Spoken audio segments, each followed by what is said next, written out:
Welcome to the Brothers in Farms podcast. Today we have episode 4 of the Breeder Spotlight, featuring Hardliquor, talking about his current breeding projects, future plans and seed preservation. Don't forget to hop over to bifbeans.com for some of the best autoflower and photo strains on the market at prices that everyone can afford.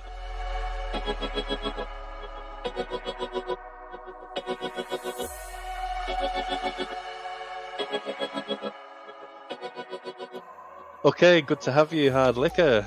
How's it going? Hey, how's it going? So, number one question I've got to ask, seeing as the kind of podcast about kind of cannabis and brothers in farms, is where did you get the name Hardliquor? Ah, man. Yeah, I knew this was coming, but hard liquor goes way back for me, and I definitely, you know, have an alcoholism problem, and I was big into rum, and I used it as a screen name on some video games, and it just kind of stuck. And since then, I've actually stopped drinking hard liquor like all the time. It's maybe like here and there, but my Instagram name is Closet Medicine, and that's kind of where I made the change towards, bettering myself with medicine as cannabis, cannabis as medicine rather. I can dig that. Yeah, I mean, it's something that I'm working on. I kind of changed the nickname to Hard or whatnot, just keeping it as that, but it's kind of hard to change your name after, meeting all these people, and that's kind of how they know you at. Yeah, for sure. But it's kind of like the part of the past that's fading away just a little bit now. Yeah, we're working on it. We'll see what the future looks like, and maybe that will come in the form of just like naming, my set of seeds and my creations with a blanket term that more people could relate to me with that name, and more personal people, such as on the Discord, could just know me as Hard or HL or whatever they want to call me. Right, well, after listening to this, there you go. Because I'm Yeah, sure they're all going to definitely. listen Everyone anyway. knows. So, how did you kind of find BIF to start with? What kind of brought you to Brothers in Farms? Brothers and Farms, I came onto Discord and somebody had invited me to Growers Collective, and then right away somebody hit me up and said, "Hey, you should, we like your stuff. You should check out Brothers and Farms." And that was Rusty, actually way back. And I joined Brothers and Farms September 2019, and it's just been gone from there. I mean, the first part of me being in there, I slacked off a little bit. I had my own things going on, and after a certain amount of time, I really like found my place in Brothers and Farms and kind of moved up the ranks. And now being a moderator, I'm really trying to progress everything that's going on in Brothers and Farms in the right ways. That's awesome. So it's great to kind of speak to somebody at this level. That's kind of we can come back to it in a while, but doing all your breeding stuff like that, and kind of progressed up from just kind of maybe growing on your own stuff. So kind of looking forward to carrying on this chat. So I know, kind of looking at all your stuff, you're really into preservation of seeds and lines and things. I know it's a big passion of yours. So I don't know. Could you tell us a bit about maybe? I know you've got a huge collection of seeds. I know that. So, could you kind of give us a bit of an insight into what started you off doing that? Why you kind of keeping it going? I think the biggest thing is that, I don't want to see Monsanto and all these like lab bred strains come and ruin these seed markets with GMO products and stuff like that. It really takes away from what people are creating now, hands-on, small breeders and big breeders. But the landrace stuff is gonna change forever. Like there's a point where things aren't pure anymore and people brought other genetics into these places where you're not getting the true form. So the most that I can collect now is much better for the future. I've been doing this just even a couple years, just making a huge collection by trading and making my own seeds and just seeing just there's a huge spectrum of seeds out there. So it's just right now is a prime time to be collecting and be finding the best things that you can before, you know, eventually legalization coming forth bigger, allowing these people with money to come in and just do that lab bred stuff. It just really puts me off to towards what they can do with marker assisted breeding and things like that. So do you feel that do you think that these kind of robust strains that these guys are going to make, mass produce, do you think they're going to leak into the wild as such and eventually take over some of the landrace strains? Is that your fear? I mean, it's happening left and right. Just it's really hard to find wild patches, especially with worldly prohibition and just getting ravaged by police and things aren't as free as it used to be before like the future happened. I mean, we're going into the future and we are the future, so the things that used to be are still not going to be the same as like I always want to bring up Jamaica, and Jamaica is such a small place to have so many genetics flying around, and just just understanding pollen can travel so far in the right landscapes with the right wind, so it's hard to keep out outside genetics and say that this is the true land race stuff if you're not sure. Like it takes a lot to get to the form where they've it's been selected by humans before that were only local to the area. Yeah, for sure. Yeah, I suppose yeah, you're right. Certainly Jamaica, it's not a big place, is it? So if anybody takes anything of, a couple of photos out there, a couple of males on the go, it's going to cross pollinate. Right, so that's why some certain strains like I have no idea about lamb breath, lamb's bread, and things like this. That it's hard to find a true form of that to Cali weed getting that. Yeah, it's certainly kind of going back again. Crikey, I'd be back to early 90s. Me and some friends, we would go to India and up into Nepal. Um, and obviously back then it was all kind of big, tall, long plants. Still is now, I imagine. But it's very much on the tourist trail. And I'm just wondering, could that happen on a bigger scale in India? Places like that where you're up in the mountains, but still then it only takes one plant, doesn't it, to kind of pervert that, should we say? Yeah, exactly. I mean, I'm not trying to name drop people, but there are people just doing to find landrace strain, and they meet these villagers that have been like growing this over and over again and breeding it to what it is as their medicine. And they're saying, hey, here's some seeds, and we're gonna take your seeds, and then we're gonna go work it in a big grow op and like reproduces for sale. But we're gonna give you some of these genetics, and it's across the board, all these different countries. I mean, it's just kind of absurd to me that if they're trying to collect these landrace strains, like, wouldn't they think to, have more caution? I guess as it wasn't their intention. Still, it's just happening wherever there is to be had.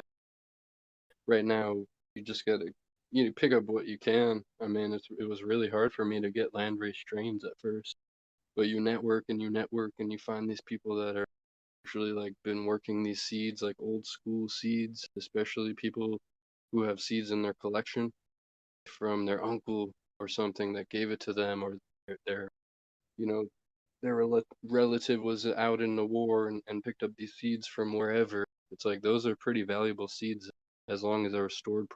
Yeah, for sure. So how long do you think you'll be able to kind of keep seeds before they start to deteriorate over time, do you think? See, that's a big thing. I mean, things that I'm sure I'm not gonna be able to work with for a while. I've got to store them like freezer, but with the rest of the collection, as a majority of it, it will be fine with just stabilized temperatures around 60 degrees. And you don't want to deal with humidity and stuff like that. They're just like all in sealed containers. Yeah. You definitely don't want to keep them in light or anything like that, or any heat. I mean, just a stable temperature in the dark. Some people, if you're freezing them or putting them in the fridge, there's actually a term for that. It's called stratification. And certain seeds kind of need a little bit of cold stratification before you pop them, especially some of the landrace varieties. They're getting some seeds from Siberia, in Russia and Central Asia, things that are uh, used to the cold, and they need to go through that winter process. It kind of shocks the seeds into germinating once you put them in the freezer or whatnot for a couple days. But not all seeds are like that, and people don't really understand that. Cannabis is a lot of the time it's a tropical type of plant. So for those colder strains, those like that, I'm going to take it they have a harder shell, something like that, perhaps, which will kind of protect them. So is it about weakening down that harder shell for the cold climate ones before they'll pop? Yeah, that's a good point too. Sometimes that comes with just over maturity due to the fact that some of them come from feral fields that have been, seeding themselves over and over, and maybe those seeds have spent a little bit too much time maturing. That can happen with any strain that you're making, but especially those wild ones, they'll have different techniques of kind of pre-cracking it or rubbing it on sandpaper and things like that in order to get the water to penetrate. So your current strains, because I know you've got kind of two on the go at the moment, which is aptly named Hardliquor F1, and you've got Bear Mace F1 as well. So can you kind of wind it right back as far as you can with Hardliquor and kind of give us a bit of an insight into that? Right, so the hard liquor was actually, shout out to Brothers and Farms and Belanos. Belanos released the Cabernet F1s that I was running, and this female just really stood out to me in its structure and the amount of frost that it put out. And just the terps were unbelievable, like grapefruit type of terps. And I had an auto mail at the time, which was Mandalorian Anvil F6 that had these really tight clusters with half pink balls, if you would, Yeah. these half pink clusters coming out. I just needed to hit that plant, and both of those were hit with the same male, but that one female was extremely impressive to me, and it was something that would complement the male and the line of the male, because with the anvil line, the anvil F6 that I was running, it you'd see the females have, it was always purple or pink, all these colors in that line guaranteed almost, because of bringing it to F6 and being homogeneous. But it has these coffee, dark, spicy types of terps to it, and the flower density like isn't all there to me. I think that it just could have gotten a little bit better. So Okay. with the Cabernet F1 getting hit with that male, I've grown some of them, but a lot of my testers have just blown it out of the park, including Bellino himself. It's just been crazy to see, and really just about to start popping a bunch of them to look through the different phenos to make the F2 right now, just because that's been heavily requested. So the reason that it was called hard liquor is because with the Cabernet and the Anvil, it's just kind of, you can imagine, you know. I Yeah. don't know who suggested that, but we just rolled with it. It's perfect. Yeah, no, it is perfect. That's why I'm like, oh, geez, let's do it.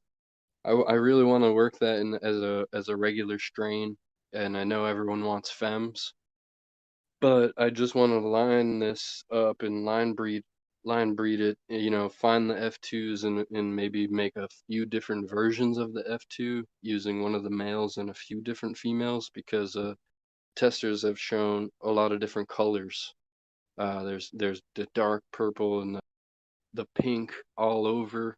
There's the green on the outside and pink on the inside type of one, and then there's a just huge amount of frost coming out. So I want to make sure that I'm capitalizing on all the different traits that I can in the different females, because there's also taller, you know, chunky spears versus shorter, chunky football type of phenotypes as well.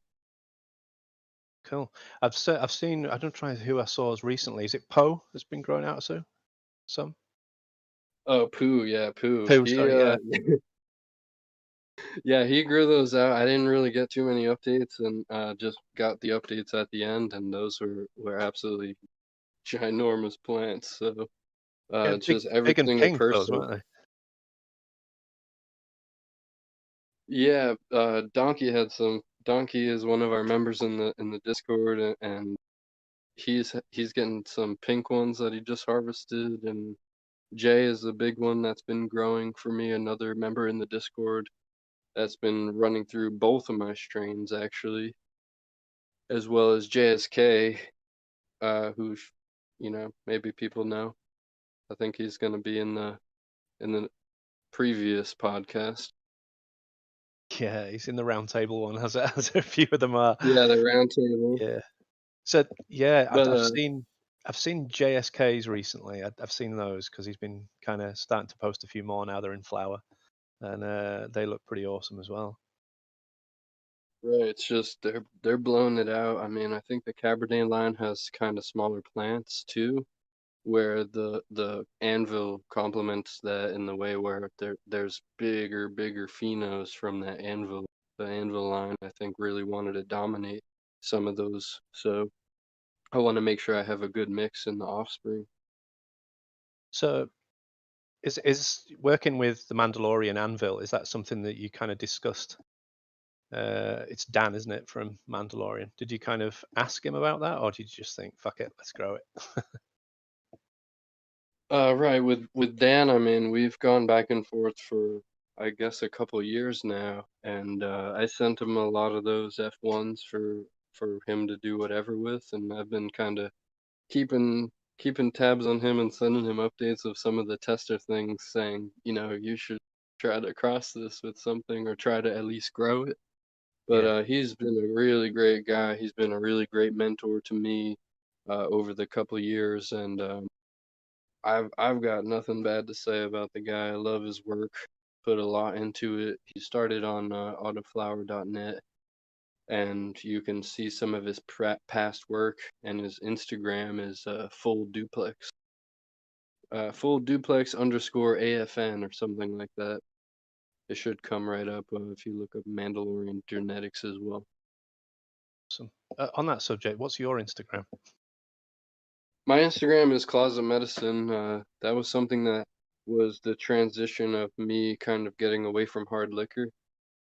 Hard liquor in real life, kind of too. Like I mentioned before, is Yeah. cannabis is a huge part of my life with as far as medicine and anxiety. And as long as I smoked for 10 or 12 years before I even saw, a living, budding female cannabis plant, I think it was in that moment that I started learning right away. So another one of kind of, I know you're really into kind of preserving these seeds. So do you kind of hunt out photoperiod plants for cuttings? Is that something that you're into, and preserving actual mothers? Yeah, that's definitely it. I mean, right now I want to cycle through as many photo period seeds as I can to find the best females that I can to keep them around and work with them as well as like what feels smoke. With the autoflowers, you can't really save a cutting around or anything like that. They're just like you can clone them, but they won't stick around. So with the autos, it's much easier to pop a bunch of them and then see what happens and see the best and see what to cross, and you can only preserve them in seed form.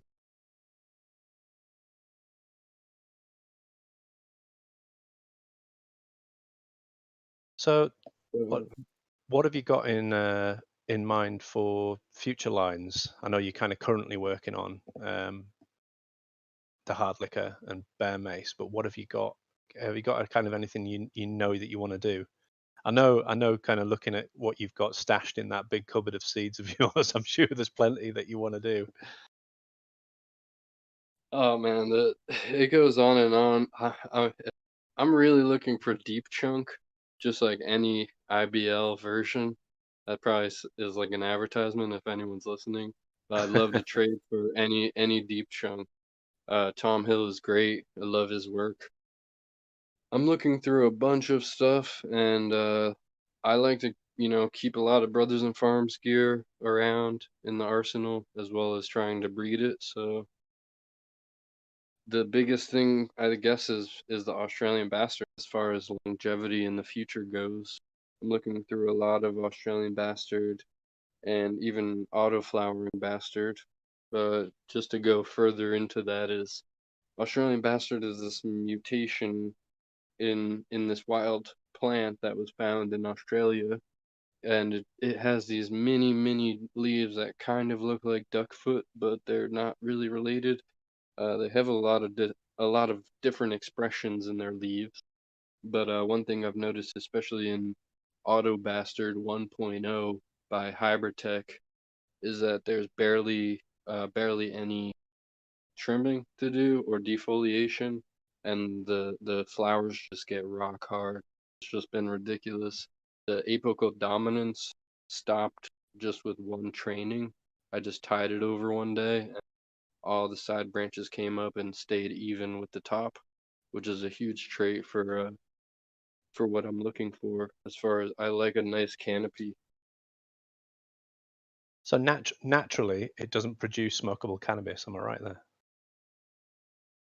Well, it will produce. I think the people that are put off by it is because the THC content is maybe 5% or something like that. So it's Right. not really something, that's gonna do it for people. But I think that it has a lot of potential to be outcrossed into different things and be experimented with, where as long as you can come out with that mutation, which is a recessive trait, then you'll be all set.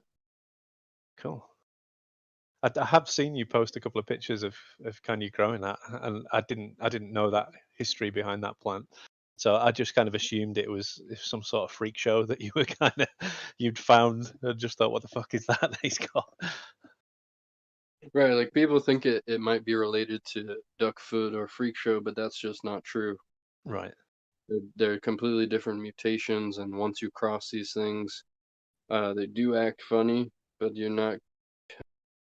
I mean, some of them come like Australian Bastard crossed with Freak Show. Freak Show kind of looks like ferns. People aren't familiar with that regular looking cannabis leaves, so they're totally different things, and just needs to be worked one way or the other. That's why if you look at a chart of dogs in the last 100 years, these different breeds have like changed immensely. There's no way to get those original traits back. So with back crossing, you're gonna find that you'll stabilize more traits from the previous parent or grand, depending on what you're looking for. So sometimes people ask, why don't you bring something to F40 or something like. That's kind of what I was wondering too when I first started. Like, why wouldn't you like, make the best homogeneous, consistent strain? But after a while with line breeding, you get those issues just like the dog. So I'm with you. line breeding is just taking an offspring. Like if you have two parent genetics and you make this F1, and you take the offspring and you cross the brothers and sisters, and you're inbreeding. So you'll get to F1 and F2. It's a filial generation. So back crossing is maybe you have some F3s and you have some F1s of the same seeds and you pop them both, or you're saving, F1 pollen from the grandparent of the F. And you're seeing a lot of good traits in the offspring, but you're not really seeing some of the traits that you were looking for. You can kind of get that back cross going to make it more towards one side or the other in terms of what the parents were. It's awesome. I get that now. Right, and reversing is when you have a female plant, you're some type of silver solution or something that would block ethylene gas from the plant, which is just, in the normal air. The female plants need the ethylene gas in order to produce female parts. So when you're spraying colloidal silver or silver thiosulfate or gibberellic acid 3, it's blocking the receptors from receiving the ethylene gas. In return, it creates male parts.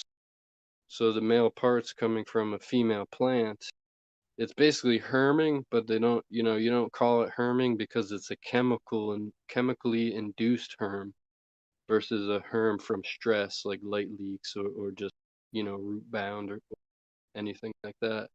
So those pollen sacs will produce pollen that will only have the female chromosomes. So once you use that pollen onto a different plant or the same plant, if you're hitting the same exact plant with that pollen, it's considered their S1, which is selfing. And people think that that will make like all the seeds look kind of like that one plant, but it actually brings out a lot of recessive traits from the parent generation and the grandparent generation that you won't see in that trait. So it's actually the opposite. So it's S1, and it's a bit more like Russian roulette with the previous two parent generation traits. So, like you say, so if somebody was to S1 Hardliquor that you've kind of produced there, it's going to be pretty random, pulling out genetic lines from bits of the Mandalorian, the Anvil, and bits of the Cabernet, things like that. But it's not going to be a Right, consistent crop. exactly. If you're bringing it to a further generation, it's more likely to be more stable due to being homogeneous. So it's going to bring out those same traits from those crosses, or reversing an F1 versus an F6 or something. So when you're kind of growing, are you solely growing in tents, or do you ever grow outdoor crops? Yeah, I do outdoor and I prepare them indoor and just try to get them as big as I can. Just because of local laws, I just try to stick with a couple big mamas outside to keep, just for personal smoke, honestly, is mostly what I do with my outdoor. So two personal trees, then I take it you try to get them as big as possible if there's just a Right, couple. right. I think last year I started the plants, and when I put them outside, there were bushes that were maybe 3 by 3, 3 foot tall, 3 foot wide. And at the end of the season, the biggest one was, I mean, 9 feet tall, That's a lot. multi-branch, just big hedge. I mean, I've had family members just right by it because they don't notice it, thinking it's just like a little hedge or something. There's a lot of colours sticking out of that. Yeah. So your indoor grows is kind of what methods do you use there? Because people will be interested in that. Is how do you germ your seeds to start with? It's something that I've kind of asked Belenos in the previous podcast, and I think kind of people are kind of keen to know these things. So when you germin, are you straight into soil, or do you mix it up? Depends on the seed, but like maybe 90% of the time I'm doing the Mephisto germ method, which is wet paper towels folded in a DVD case, wrapped in a towel or a t-shirt, like on a warm surface, like a heat mat.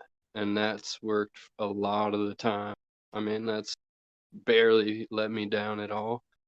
There are Okay. a lot of different germination methods, especially with Australian Bastard. They tell you to try to direct sow, but I always try in the paper towel first, just to see. I don't soak them. I know people soak them. Yeah. I don't even bother with that. I mean, I'm 24 hours into some seeds and they're already popping left and right. Half of them already germinating.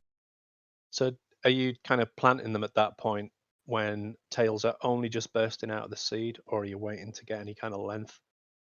I'll wait a little bit just so I know it's gonna keep going and doesn't need to be pre-cracked. Because if I go Yeah. to put it into the soil and it's just barely cracked, the little root is less than an eighth of an inch out. Usually, once it's like an eighth of an inch or bigger, I'll be putting it right into soil. I use Sunshine Mix number 4 Advanced. and that's 50% peat, 25% cocoa, and 25% perlite. And that's Okay. something that it's just given me the best results with the easiest process that I could write up. I mean, I don't pH anything and things grow beautifully. It's like one every 30 plants is having a problem. So I suppose if you've got plenty of peat in there, that's going to kind of buffer your water to a degree anyway. If you're not pHing or anything, it's going to be fairly consistent. right, and it don't have to. It takes a bit to dry out, so I don't have to water every day like cocoa. Yeah. I am moving towards some automated systems, just because of the ease of it. But I run through processes where I stress my plants, Yeah. just underwatering and underfeeding, just especially some of the ones that I've kept around for a while. So if they're not really performing, it's off with their heads. Kind of root out the weak. You're not the first person that said that. So do you plant directly into your final pot, or are you kind of let's say autos for instance? Are you final Right, potting with straight away, autos or do I you pot up? do.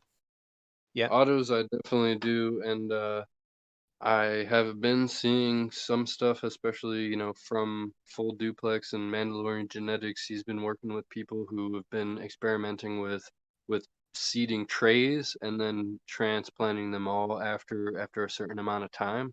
I Yeah. think it's about 7 days or so.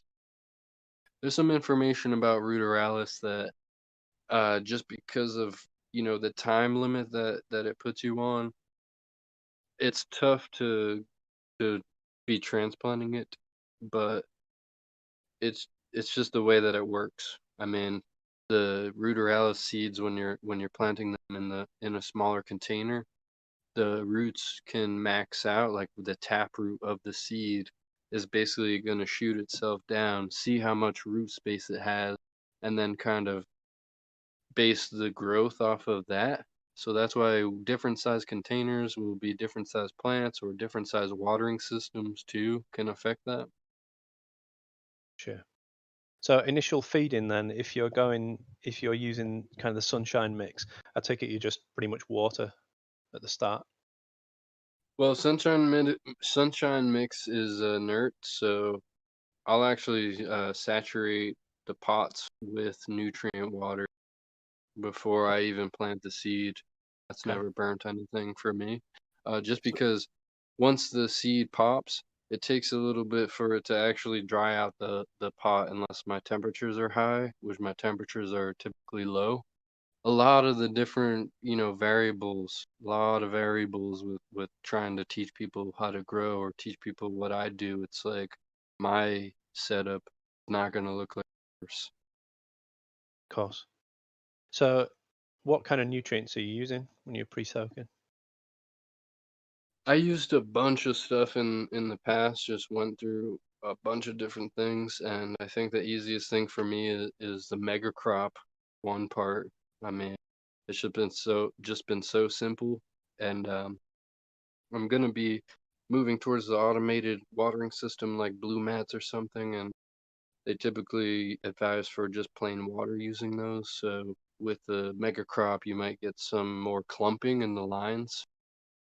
So I'm Oh, gonna move towards the GH Maxi a little bit, even though that's a little bit different from what I'm used to. I just want to make sure that my lines aren't going to be clogging and see the difference. And if that doesn't work for me, I might just even try the Mega Crop and add some enzymes or something. There's some enzyme products that people have been talking about to help keep the lines clear. yeah. I'm using blue mats at the moment, so and mega crop. So touch wood. I've had no blockages Yeah. yet to reassure you. Just I chucked a wave maker in the res. Keep it moving. So, um, what about curing? It's kind of like everybody seems to have their own methods of curing, and we were discussing this last with Belanos, and he says he doesn't really cure too much. He's pretty keen to get it smoked. so he, so Yeah, he I'm was not quite. afraid to smoke it once it's dry. I always heard that you know, checking the dryness is the biggest thing. You don't want to put it into the jars when it's too wet and too dry, obviously. So what I try to do is, you know, depending on the environment, it's going to be different amount of time to get to this point. But you know, after a certain amount of time, I'm just in there every day checking, you know, smaller branches to see if they'll make a cracking noise, but not break cleanly off, but they won't just bend like rubber, you know? So once they start crackling, but they're not just gonna rip off immediately, then I would just start trimming process because the trimming does take a little bit of time. So once you got the trimming done, you put it into the jars, and I use jars. I mean, half-gallon jars or smaller jars. It depends on how much you're putting into it, because you don't want the jar filled up to the brim. There's a lot of these little secrets or little tips that you learn through the process of talking to everybody and looking at guides and things like that. But you don't. Uh, Here, let me. Here. As far as going into the jars, I mean, you want to be able to burp them and you want to store them properly out of the light. So how often do you burp those jars? Daily? Right, with burping, it'll be opening it in the first, once it's trimmed and once it's jarred up, I'll open it the first, you know, first 3 days. Open it for about half hour, and I can feel the difference now, like after experience. If I'm touching a nug and it seems a little bit moist, I'll actually pour the jar out Okay. and leave it on the table or something like a plastic surface for about 30 minutes. Put it back into the jar. And usually it doesn't take more than doing that 1 or 2 times at the beginning, but once you get it to the right point, and you can tell just by smoking it, but I usually I do it every other day for the next, you know, 6 days, and then every few days, and then once a week. And by the time, you know, you keep burping it slowly and slowly, where 2 months go by and it's going to be totally different from when you harvested it. It's gonna have a nice aroma by that point. Right, as long as you're doing it the right way. And sometimes I'm taking nugs out, you know, to sample, and I'll start smoking from certain jars that are curing. I always try to make sure to put the amount of flour into a jar that's the right size for it, and you just only want, you know, 15 or so percent of air in the jar. You don't want it packed full or too empty, or else it'll just start, you know, start drying out too much. Awesome.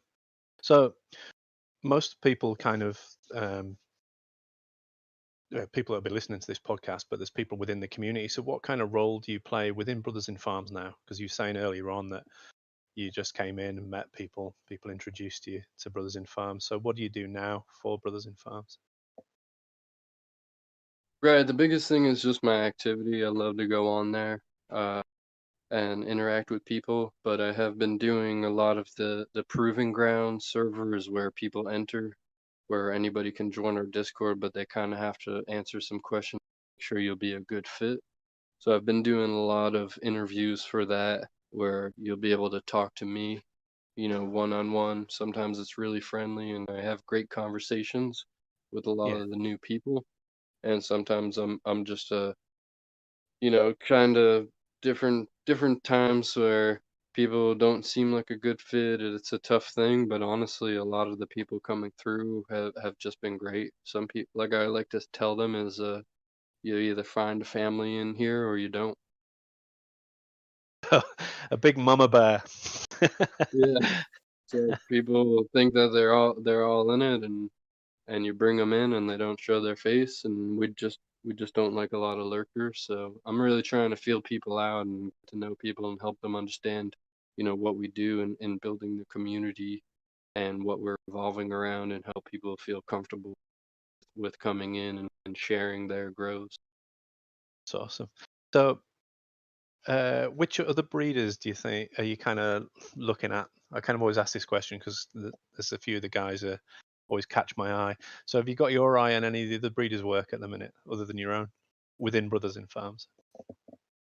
Oh, for sure. I've always looked at Bucky's stuff, and I am growing some kind of exclusive stuff that he's made. But I've got some of his seeds that are they're definitely going in the ground pretty soon. Uh, Baz has always really been close to me, dude. I love that guy.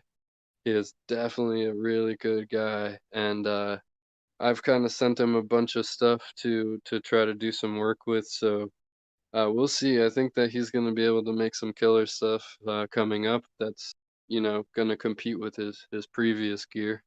I have seen a teaser photograph of a tent of Baz's with about 30 pots with soil in. Uh, So I'm presuming that means he's getting ready to play. I mean, that's the thing. I think that they're all great, and like hate to not shout anybody out, but all the people that are doing work. I mean, even some of the newer applicants that are trying to become vendors, they're walking through their projects with us, so we can get that to a test phase and then approved afterwards. Man, there's some good stuff coming up for sure. So one of the kind of things that I know happens between the moderators on Brothers in Farms is you got awarded the King of 2020 at the end of the year. What did that mean? Yeah, it was kind of a mystery to me a little bit too, but I kind of, it's kind of you understand what it means too, because I put a lot of my time into what we're doing here, and I'm trying to, be the best person I can, and I started just as a new person like anyone else that's coming, and it just takes that time to get to know everyone and align with everybody. So at the end of the day, I think a lot of people were thinking about me in high regards. Honestly, I didn't really expect it. We even had a chat about who we were gonna, crown the king. I think Bucky was king last year, and Yeah, I had a lot of suggestions for other people because I think that there are awesome people in the community that, just like you, man, like you and Ilzo, I mean, you both are really, really being awesome to do all this podcast stuff and take the time to do it, obviously with the different time zone. cool. Well, congratulations on being the king. And I Yeah, look forward to I'm speaking to you. grateful. I didn't really know what to say at first, and now I'm just like, trying not to rub it in anyone's face. But But you're the king. yeah, you gotta wait till next year, bud. Well, awesome. Well, thank you very much for taking the time to speak to us again, Hard. And Yeah, that was amazing. I think everyone who's listening at this point, man, props to you. Thank you guys, the whole community. Thank to all the moderators. I mean, we're definitely got a lot of people that I can't even name everybody, I'm blessed to be part of such an awesome thing, and I think anybody that's listening should definitely come into the server or try their hand at interviewing. Maybe it'll get me to interview with you. awesome. Couldn't ask for a better advert. Oh, cheers, buddy. Yeah, man. Cheers.